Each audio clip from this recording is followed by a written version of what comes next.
Anyway, then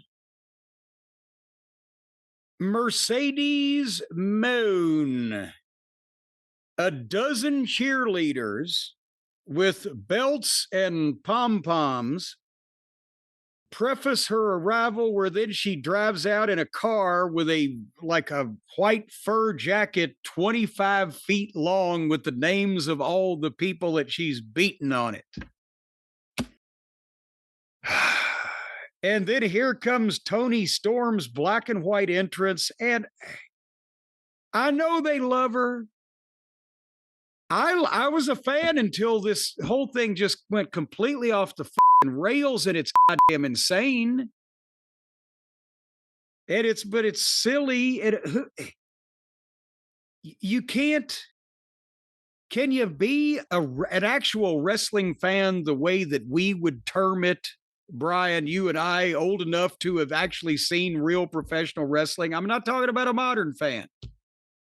I'm talking about being an actual wrestling fan and not think this is the silliest bunch of bullshit you've ever seen.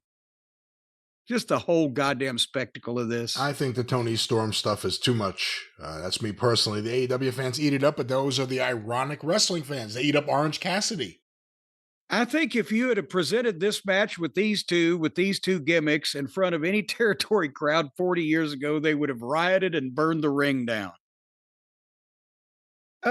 Toni Storm ain't a bad worker. As I said, her gimmick, blah, the whole thing. I know that's why they like her, so I'll give her that. But Mercedes can't work or talk or act except like a stuck-up bitch, and they don't really love her like they love Toni, so I don't have to give that to her.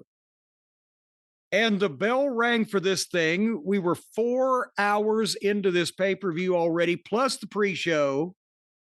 And now they're going to give these two a half an hour to, in some way, be able to claim to themselves that they had one of the great women's matches ever on pay-per-view.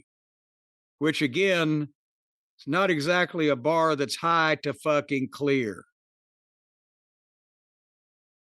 And within a couple minutes, Mercedes powerbombed her on the floor. The girls are taking power bombs on the floor and going another 25 minutes. Multiple pile drivers. Toni Storm gave the ass in the face and then her pile driver. And within seconds, Mercedes is back up, getting her in tombstone position. But Toni reversed the tombstone and then bit Mercedes Monet's pussy. That was the first. It was an interesting counter, but at least she didn't drop her on her head. She just bit her pussy. See, we need to stay believable here. And then Mercedes rolled through with a leg lock after the pussy biting and the spot was forgotten. She reverses. That's another thing. They don't even know what they're doing when it gets over sometimes. She reverses the tombstone, does Toni, and has Mercedes up for it and clamps down on her pussy with the chompers, and the fans react.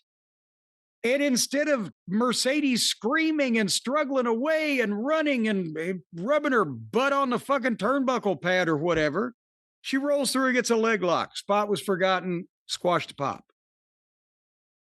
Toni Storm pile drove her twice more. And she kicked at it too. So I zipped 3 more minutes ahead because I was, at this point, what the fuck? It's bullshit to begin with. Toni Storm finally gave this 125-pound girl with a neck maybe 8 inches around a leaping pile driver off the second turnbuckle to pin her 1, 2, 3 at the 25 fucking minute mark. I'm sure it was a wonderful match for all the people that like the contests involving the girls who are invulnerable and can't be defeated by any method known to modern science. Well, there it is. I don't have too much to add to that. Mercedes Moné and Toni Storm. And, yeah, I mean, there are people that... At least she did a job. She did a job on the biggest stage they have to their biggest female star. And we'll see what comes next. Maybe she needs to have a journey of rediscovery as well. I think they've discovered too much. I think they need to forget some shit. I think if they would forget half the shit that they do, then we might have something.